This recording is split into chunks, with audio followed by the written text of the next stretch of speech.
말씀 안에는 우리가 11월에 암송하는 그 내용이 들어가 있는 본문입니다. 이 말씀은 야곱의 서원에 기인된 내용인데요. 이 서원이라고 하는 말은 하나님 앞에 제가 이렇게 살겠습니다 하고 약속하는 내용이 서원입니다. 사람들이 서원을 하면은 안 된다 하는 것으로도 많이 그렇게 생각들 하고 있는데, 그렇게 서원하면 안 된다고 하는 내용은 사람들이 서원을 남발하기 때문에 그렇게 말할 수 있게 되겠죠. 함부로 서원을 남발하지 말라라고 하는 것이지 서원하지 말라는 내용은 아닌 겁니다. 서원한 것은 반드시 지키라고 했고, 또 서원을 했다면은 그것을 지키기를 속히 하라. 성경은 그렇게 말씀하고 있습니다. 또 하나님은 서원을 통해서 성도들을 훈련시키는 이런 일도 있습니다. 그래서 더 크고 귀한 신앙과 사역 가운데로 인도해 가시기를 원하시는 하나님이십니다. 그래서 서원은 오늘 야곱처럼 어떤 절박한 순간에 하나님 이렇게 해 주신다면은 제가 이렇게 하겠습니다 하면서 조건부로 서원하는 이런 일들이 사람들에게 있습니다. 아마 우리들도 저나 여러분들도 하나님 앞에 그런 약속을 한 때가 없지 않아 있을 거예요. 절박한 상황에서, 힘들고 어려운 상황에서 하나님 이 상황에서 건져주시면, 저에게 건강을 주시면, 제가 그런 일을 할 수 있게 해주시면 하나님을 위해서 이렇게 하겠습니다 하고 하나님 앞에 서원하는 그런 일들이 있는 거예요. 야곱도 그랬어요. 조건부로. 그래서 말씀해 보면 하나님이 나와 함께 계셔서 내가 가는 이 길에서 나를 지키시고 먹을 떡 입을 옷 주시어가지고 내가 평안히 아버지 집으로 돌아가게 하시오면 하면서 세 가지 서원을 본문에 담고 있습니다. 누구나 하나님 앞에 서원해야 할 서원이 있는데, 그 서원은 오늘 이 본문에 나타나고 있는 야곱의 서원과 같은 내용이라고 볼 수 있는 것이죠. 야곱의 서원을 통해서 오늘 이런 교훈을 받기를 원합니다. 우리가 서원해야 할 서원은 어떤 것들이 있을까요? 오늘 말씀에서 무엇보다도 먼저 지적되고 있는 내용은 일생 동안 하나님만 섬기겠다고 서원하라는 겁니다. 우리가 예수를 구세주로 믿고 하나님을 아버지로 섬기는 이런 신앙인들이 되었잖아요. 그러니까 올바른 신앙인은 일평생 동안 하나님만 섬기겠다고 서원해야 되는 것이 바른 것입니다. 하나님 대신에 또 다른 어떤 우상이라든지 신상을 섬기는 이런 일을 하지 말라는 거예요. 오직 하나님만 섬기는 그런 사람이 되겠다고 약속하고 살아야 된다, 그런 얘기인 것이죠.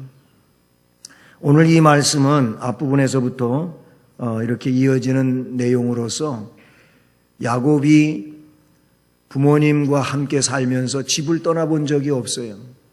그런데 야곱이 목숨 부지를 위해서 집을 떠날 수밖에 없는 상황이 되고 말았습니다.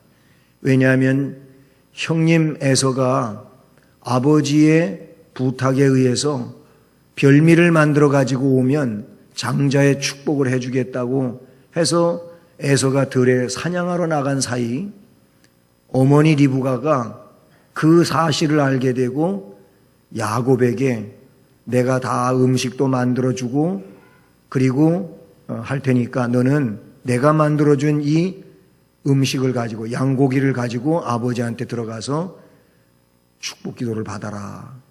아니 엄마, 형님은 나하고 목소리도 다르고 그리고 그의 이 살갗에 나 있는 털도 있었어요. 에서는 털 사람이고 야고보는 털이 없어. 그러면 그거 아버지가 다 알 텐데, 목소리만 들어보고도 알 텐데 어떻게 아버지를 속이고 장자의 축복을 받습니까? 내가 다 해줄 테니까 너는 목소리는 형님 비슷하게 내려고 애쓰고, 그리고 털은 여기다가 다 위장해 주겠다. 그래가지고 하여튼 아버지한테 들어가서 축복 기도를 받습니다. 들판에 나가서 사냥을 해가지고 온 형이 이 사실을 알게 되고 자기의 복을 가로챈 동생 야곱을 그냥 두지 않겠다고, 그를 죽이겠다고 나서게 되는 거예요. 그래서 어머니가 형한테 죽지 않기 위해서 저 하란 땅 바단 아람에 가가지고 외삼촌 집에서 살아라. 그러면 너가 목숨을 지킬 수 있겠다. 그래서 집을 나오게 된 거예요. 앞에 10절을 보면 야곱이 부엘세바에서 떠나 하란으로 향하여 가더니, 이런 말씀이 기록되어 있어요. 그런데 가다가 이게 뭐 짧은 거리가 아니잖아요. 가다가 해가 져서 저물었어요. 거기서 유숙하려고 그곳에 한 돌을 가져다가 베개로 삼고 거기 누워서 잡니다. 뭐 잠을 제대로 잤겠어요? 집 나가고 들판에서 자본 적이 없으니 들짐승에 대한 두려움도 있을 테고, 그리고 추위도 있었을 테고, 집 같지 않은 상황에서 잠을 자려고 하니까 잠을 제대로 못 이루었겠지만 어느 순간에 잠이 왔어요. 잠이 들었는데 잠을 자다가 꿈을 꿉니다. 꿈꾼 얘기가 그 밑에 12절부터 나오는데, 꿈에 보니까 사닥다리가 자기가 있는 땅에서부터 저 하나님 보호자에까지 사다리가 이어진 거예요. 그런데 사다리만 있는 게 아니고 그 사다리를 타고 하나님의 사자, 즉 천사들이 올라갔다가 내려왔다가 계속 그러는 겁니다. 오르락내리락 했다 그랬어요. 그리고 또 야곱이 하나님의 음성을 듣게 되는데 13절에 여호와께서 그 위에 서서 이르시되 나는 여호와니 너의 조부 아브라함의 하나님이요 이삭의 하나님이라 하면서 너의 할아버지 아브라함의 하나님이 되었던 내가 너의 아버지 이삭의 하나님도 되었다. 그와 마찬가지로 이제 너의 하나님도 되어주겠다는 겁니다. 할렐루야. 그러시면서 계속하여 말씀하십니다. 뭐라고? 내가 누워있는 땅을 내가 너와 네 자손에게 주겠다. 지금 야곱은 혈혈단신으로 부모님 집을 나와가지고 들판길을 가고 있어요. 광야길을 가고 있어요. 바단 아람의 외삼촌 집에 가가지고 거기서 어떤 일을 만날지 알 수도 없어요. 불투명한 인생의 미래를 이제 가게 되는데, 근데 하나님께서 약속을 해주시는 겁니다. 내가 누워있는 이 땅을 너한테 주겠다. 네 자손은 티끌같이 많아져가지고 동서남북으로 퍼져나갈 거다. 땅의 모든 족속은 너와 네 자손으로 말미암아 복을 받게 될 거다. 그리고 내가 너와 함께 있어서 네가 어디로 가든지 너를 지켜주겠다. 너를 이끌어서 이 땅으로 다시 돌아오게 해줄 거다. 그리고 내가 너한테 약속한 것을 다 이룰 때까지 너를 떠나지 않겠다. 할렐루야. 하나님이 이런 약속들을 야곱에게 해주십니다. 얼마나 혼자 몸이 돼서 두려움 속에 있는 야곱이 기쁨을 가지고 소망 넘치는 이런 꿈이었겠습니까? 이 꿈을 꾸고 벌떡 꿈에서 깨어났어요. 꿈에서 깨어나가지고 그는 어떤 얘기를 했냐면은 여호와께서 과연 여기 계시는구나. 바로 여기가 하늘의 문이다. 이렇게 하면서 그곳 이름을 베델이라고 불렀다. 그랬어요. 베델. 하나님의 집이라고 하는 그런 뜻이지요. 그리고 나서 자기가 돌베개 베고 잠잤었잖아요. 이 베개로 삼았던 돌을 세워놓고 그 기둥으로 삼고 그 위에다가 기름을 붓고 베델이라고 이름을 지으며 거기에서 하나님께 서원을 하게 되는 것입니다. 그 첫 번째 서원이 물론 앞에도 얘기했지만 조건부였어요.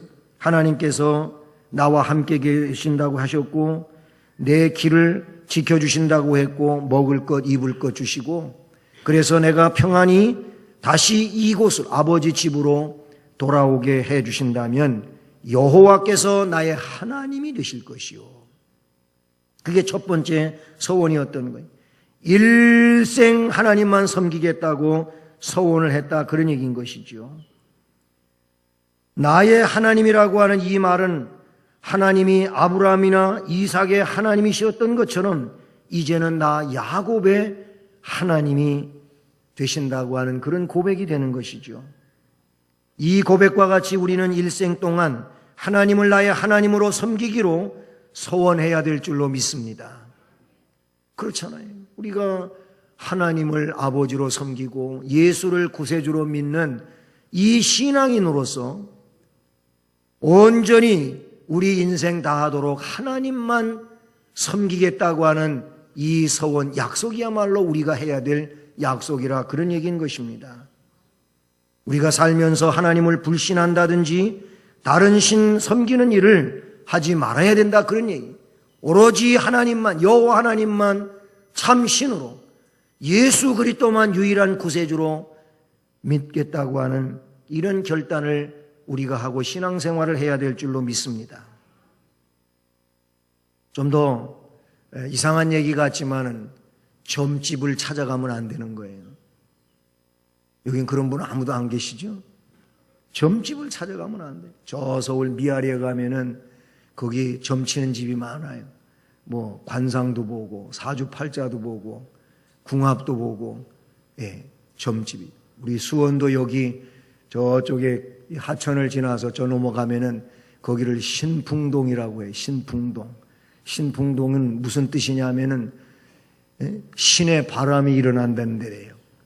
그래서 그곳에 가면은 이 보살들도 많고 무당들도 많고 거기 가면은 점집도 많고 그래 막 깃발 세워놓고 그런 집들 꽤 많이 있잖아요.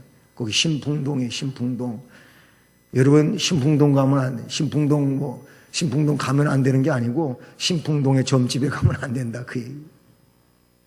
여러분 무슨 시험을 앞두고라든지 승진을 앞두고라든지 아니면 어떤 일을 앞두고 점집이 수입이 짭짤하답니다. 점집을 많이 찾아오는데 국회의원 선거가 돼도 그때도 점집이 돈 많이 버는 때라고도 해요. 예수를 믿으면서 뭔가 잘 안 풀리고 하면은 점집에 가는 사람이 있다 그러더라고요. 점집 앞에 무슨 얘기까지 써놨다고 그러느냐면은 목사님을 대환영합니다. 그렇게 써놓은 데가 있다. 난 못 봤는데 그런 얘기가 있더라고. 목사님들도 점집에 가는가? 예수를 구세주로 믿고 하나님을 아버지로 섬기는 우리들은 하나님만 일생 동안 섬기겠다고 그렇게 결단하고 서원하고 하나님만 섬겨야지. 우상을 섬기고 이런 귀신을 섬기고 무당한테 쫓아가고 그러면 되겠느냐, 그런 얘기. 아니, 신풍동 얘기는 그렇고 그냥 이 광교 이 하천을 쭉 따라서 건너가지 않고 쭉 내려가다 보면은 저 밑에 성벽이 이어지는 부분에 거기 성벽 밑에 그늘에서 부채 이만한 거 펴놓고 그리고 그 앞에 앉아가지고 점 봐주는 할아버지 있어요. 보셨나? 나만 그런 데 관심 있어가지고 유심히 봤나 몰라. 내가 관심 있는 거는 도대체 저분이 뭘 어떻게 하는가 내가 잠시 봤어요. 근데 나는 다른 얘기는 안 해요. 근데 또 거기 모여드는 사람들이 있어요. 모여드는 사람들이. 근데 그 할아버지 모습 좀 보시기를 바란다는 거예요. 예, 초췌해가지고 남 점은 잘 봐줘가지고 글쎄 좋게 되는지 모르겠지만은 그 할아버지 보니까 점 볼 생각 하나도 없더라고. 초췌하고 그 남루하고, 예? 얼굴 모습도 행복해 보이지도 않고 그래. 예수 믿는 사람은 오로지 예수님만 믿다가 하나님 나라에 가야 될 줄로 믿습니다. 여기 야곱이 일생 동안 하나님이 나의 하나님이 되신다고 하는 이 말은 하나님만 섬기겠다고 그렇게 서원한 내용이라. 우리가 그렇게 해야 된다는 말이에요. 그렇잖아요. 저도 여러분도 평생 동안 하나님만 하나님으로 섬기겠다고 그렇게 하나님께 약속하고 신앙생활해야 될 줄로 믿습니다. 여호수아도 여호수아서 24장 15절에 보면은 그 당시 이스라엘 백성들을 다 모아놨어요. 이제 여호수아가 나이 많아졌고 그도 역시 임종이 다가오는 이런 노인이었어요. 그래서 백성들이 항상 여호수아는 걱정이 됐어요. 왜냐하면 이 백성들이 기회만 있으면 하나님 버리거든. 그래서 백성들을 다 지도자들을 모아놓고 말합니다. 너희들이 애굽에 있을 때라든지 아니면 광야를 걸쳐 올 때라든지 아니면 여기 가나안 땅에 정착해가지고 이제 주변에 있는 우상들 있지 않느냐. 그 우상들 중에 하나를 택하든지 여호와만 택하든지 그래라 그랬어요. 그것은 곧 우상을 섬겨도 괜찮다고 하는 그런 얘기가 아니고 오로지 하나님만 섬기게 하기 위해서 그런 얘기를 했는데 여호수아는 그렇게 말해놓고 뭐라 그랬냐면은 오직 나와 내 집은 여호와만 섬기겠노라 그랬어요. 그랬더니 백성들이 아니 우리들도 다 여호와만 하나님으로 섬기겠습니다 그랬어요. 그래서 그렇게 약속했어요. 그런데 여호수아가 죽고 그렇게 멀리 가지 않아가지고 백성들이 바알신, 아세라, 그모스, 밀곰 등등 여러 가지 우상들을 끌어들여갖고 섬기면서 사사기 성경에 보니까 그래가지고 이방 세력들이 뭐 블레셋이라든지 이런들이 자꾸 공격해 오는 거예요. 미디안 군대가 쳐들어오기도 하고 그래서 막 재물을 빼앗기고 고통 중에 살고 그러지 않습니까? 그래서 어느 순간에 하나님을 버리고 우상 숭배한 것을 잘못했다고 해가지고 하나님 앞에 회개하고 할 때 하나님이 사사를 세우시는 거예요. 그래서 12명의 사사가 거기에 등장해요. 하나님 버리지 않고 하나님만 섬기겠다고 하던 그들이 기회만 있으면 그러더라고요. 오늘 우리는 여호와만 하나님으로 섬기겠다고 그렇게 서원하고 하나님만 섬기는 백성이 되어야 할 줄로 믿습니다. 시편 144편 14절 말씀을 보면 세상에 온갖 우상과 거짓 신들이 많이 있지만 오직 여호와를 자기 하나님으로 섬기는 사람들은 행복한 사람이라 그랬어요. 하나님을 하나님으로 섬기는 이 사람들, 하나님 말고 다른 것을 신으로 삼지 않고 사는 이 사람들을 행복한 사람이라고 말씀에 고백하고 있다는 사실이죠. 하나님께서는 심지가 견고한 사람을 평강에 이르게 하시는 그런 하나님이신 줄로 믿습니다. 우리가 세상 것을 자기 하나님으로 삼았다면 이 시간에 그런 것들을 회개해야 될 줄로 믿습니다. 오로지 여호와를 나의 하나님으로 삼고 하나님만 사랑하는 심령이 되기를 주님의 이름으로 축복합니다. 이것이 첫 번째 야곱의 서원이었어요. 이 서원과도 같이 우리가 오로지 예수님만 구주로 믿고 하나님만 일생 섬기기를 약속할 수 있기를 주님의 이름으로 축복합니다. 그리고 두 번째 서원은 뭐냐면 22절 중반까지 나오는 내용인데요. 내가 기둥으로 세운 이 돌이 하나님의 집이 될 것이요 그랬어요. 돌베개 세워놓고 기둥으로 세워놓고 거기 기름을 부었다 그랬잖아요. 이것이 곧 하나님의 집이 된다. 이전 우리가 쓰던 성경에는 하나님의 전이 된다 이런 말로 썼어요. 결국 이곳이 하나님의 성전 되게 하겠다고 그렇게 약속한 내용인데 이 말씀은 일생 동안 하나님만 예배하며 살겠다고 서원한 내용이라고 볼 수 있는 것이죠. 여러분, 기둥으로 세워 거기에 기름을 부었다고 하는 것은 예배를 의미하는 겁니다. 우리는 일생 동안 하나님만 예배하며 살겠다고 서원한 야곱을 닮아서 그런 일생 동안 하나님께 예배드리는 자가 되어야 할 줄로 믿습니다. 야곱이 이런 서원을 하고 바다나람으로 갔어요. 가가지고 거기서 삼촌 집에서 거의 종살이 하다시피 살지요. 그리고 야곱이 아내들을 얻게 되고 그래서 또 아들들을 많이 낳게 되고 또 많은 양무리를 거느리고 다시 이제 고향으로 돌아오게 됩니다. 고향으로 돌아오는데 분명히 이 말씀에 약속했잖아요. 네? 약속을 했는데 야곱이 오자마자 베델로 가지를 않아요. 야곱이 어디에서 사냐면 세겜에서 살아요. 세겜에서 사는데 세겜은 어떤 곳이냐면은 이 목축지로 좋은 곳이에요. 풀밭이 많고 양들을 치기에 아주 적합한 장소예요. 그래서 이 야곱이 그 세겜 땅에 살면서 하나님의 서원을 잊어버렸어요. 즉시 베델로 가지를 않고 세겜의 풍성한 풀밭이 욕심나가지고 거기 머물고 말았어요. 창세기 34장에 어떤 일이 그래서 일어나게 되냐면은 야곱에게는 아들들이 많지만은 아들들은 12이고 딸은 하나잖아요. 디나라고 하는 딸이 있었는데 이 딸이 세겜 사람들 가서 좀 구경해 보겠다고 밖에 나갔다가 요즘 말로 이야기하면 성폭행을 당합니다. 성폭행을 당합니다. 추장의 아들이 이 디나를 성폭행을 했어요. 그리고 내가 데리고 살 테니까 이 디나를 나한테 달라고 막 졸라댑니다. 그런데 이 디나의 오라버니들이 트릭을 썼어요. 정말 디나로 그 사람하고 같이 살게 하려고 그런 것은 아니고 살게 해줄 테니까 조건이 있다. 무슨 조건이 있냐면은 할례를 받아라. 그랬어요. 그럼 할례 받겠다. 할례가 뭐냐면은 남성 생식기 끝에 그 살껍질을 잘라내는 거예요. 네? 요즘 말로 이야기하면은 포경수술과 같은 것이라고 볼 수가 있죠. 그러면 이게 해놓고 3, 4일 갈 때까지는 엄청나게 고통스러운 거잖아요. 네? 거동도 불편하고. 그래서 이 불편한 그거를 노려가지고 칼을 차고 들어가서 할례 받은 남자들을 다 죽여버린 거예요.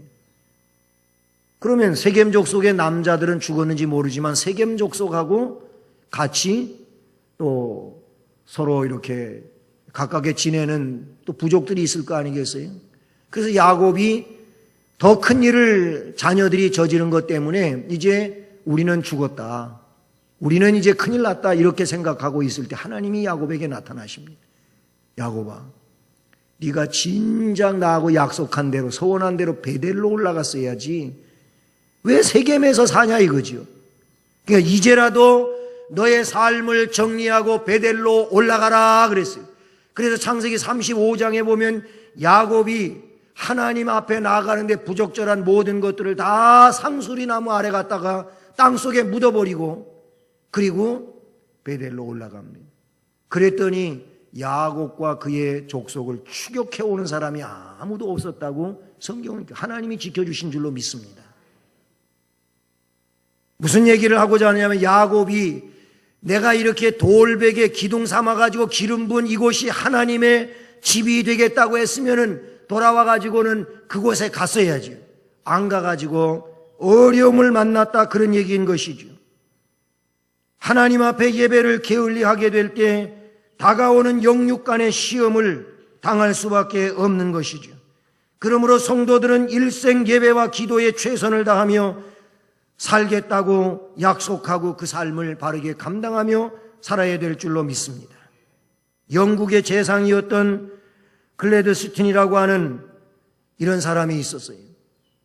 이 글래드스틴은 어떤 이야기를 남겼느냐면 나에게 예배의 자리는 영국 황제 대영 제국의 수상 자리보다도 더 귀한 자리다 이런 얘기를 했다 그래요. 예배의 자리는 수상이 앉는 대통령이 앉는 임금님이 앉는 자리보다 더 귀한 자리다 그런 얘기예요. 여러분이 지금 예배의 자리에 앉아 계십니다. 여러분이 앉아 계신 이 예배의 자리는 그 어떤 명예의 자리보다도 높은 직분의 자리보다도 더 귀한 자리라고 하는 것을 기억하실 수 있기를 주님의 이름으로 축복합니다. 하나님 앞에 예배드리는 예배의 자리는 세상의 그 어떤 자리보다도 더 귀한 자리이기 때문에 일생 동안 예배의 자리를 잘 지키시고 그렇게 하나님 앞에 예배드려 나가는 이런 심령이 되셔서 하나님께 영광을 돌리고 하나님께 복을 받는 이런 심령들이 되기를 주님의 이름으로 축복합니다. 그러니까 야곱은 하나님이 나의 하나님이 된다라는 소원, 하나님만 섬기겠다. 또는 하나님께 온전히 일생 동안 예배드리겠다. 그리고 세 번째 서원이 우리가 암송으로 11월 중에 암송하는 그 말씀인데 22절 중반에 보게 되면은 하나님께서 내게 주신 모든 것에서 10분의 1을 내가 반드시 하나님께 드리겠나이다 하였더라. 아멘. 일생 온전한 11조를 드리겠다고 서원하고 있는 것이죠. 11조에 대한 이야기는 구약 성경에 여러 군데 등장하고 있죠. 레위기 27장 30절부터 33절까지의 말씀, 레위기 마지막 부분인데 거기 11조 규례를 이렇게 이야기해 주고 있습니다. 그 땅의 10분의 1, 곧 그 땅의 곡식이나 나무의 열매는 그 10분의 1은 여호와의 것이니 여호와의 성물이라. 또 만일 어떤 사람이 그의 11조를 물으려면 그것에 5분의 1을 더할 것이요. 모든 소나 양의 11조는 목자의 지팡이 아래로 통과하는 것에 10번째 것마다 여호와의 성물이 되리라. 그 우열을 가리거나 바꾸거나 하지 말라. 바꾸면 둘 다 거룩하리니 무르지 못하리라. 이런 말씀이 돼요. 요즘에야 직장 생활하고 봉급, 월급을 받잖아요. 그렇게 하는 일이지만 옛날에는 농사를 지었거나 목축업을 했거나 그러잖아요. 여기는 목축업에 대한 그런 내용들이 나오고 있는데 11조 바꿔치기 하면 안 된다. 그 말이 이 말씀에 나와요. 옛날에 양을 키우는 사람들은 양이 새끼가 나오면 어떤 양은 그냥 무럭무럭 잘 크는데 건강하게, 어떤 양은 그렇지 못할 수도 있잖아요. 잘 크지도 않고 병치레나 하고, 그래서 상품 가치가 없고 막 그런다는 거예요. 근데 상품 가치 없는 양으로다가 그렇게 대치하지 말라는 거예요.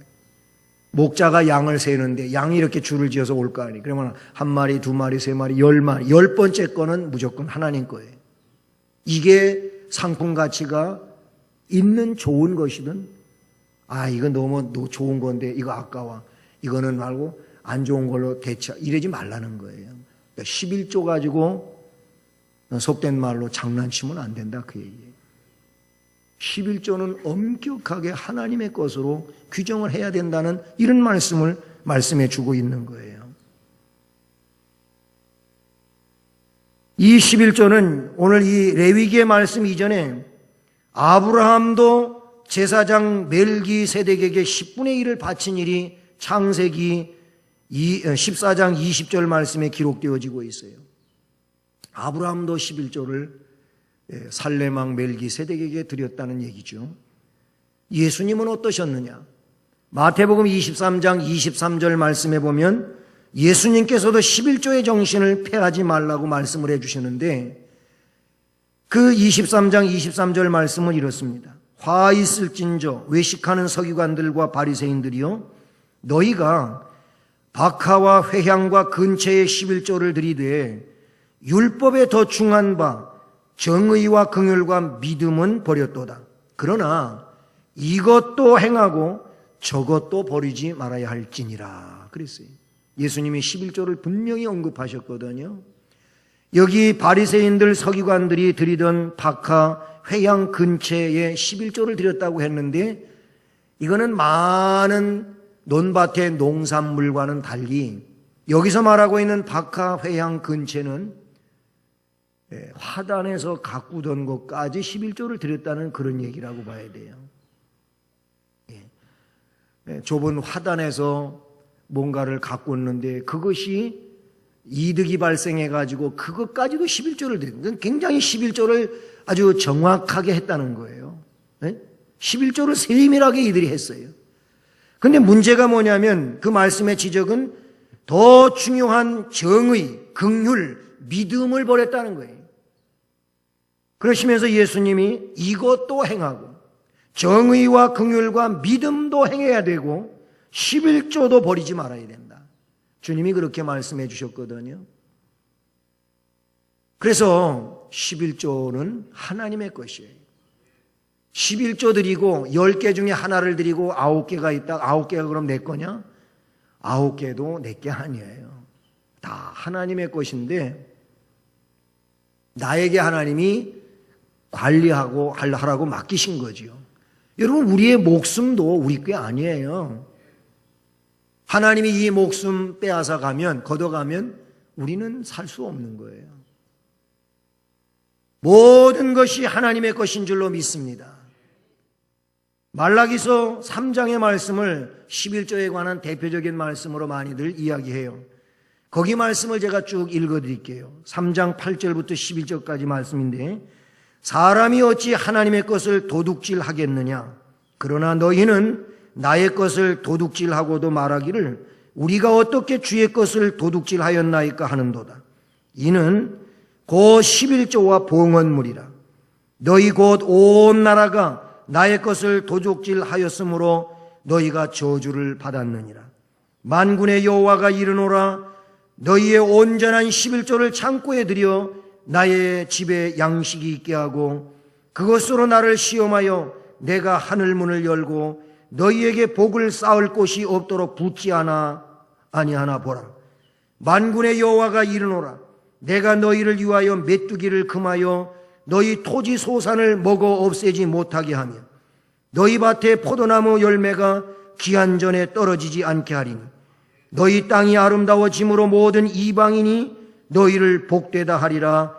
만군의 여호와의 말이니라. 아멘.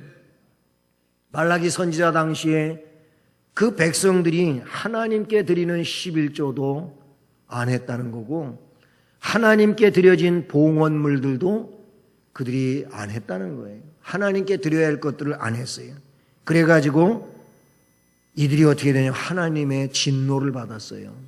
그래서 소출이 작아지고 말았어요.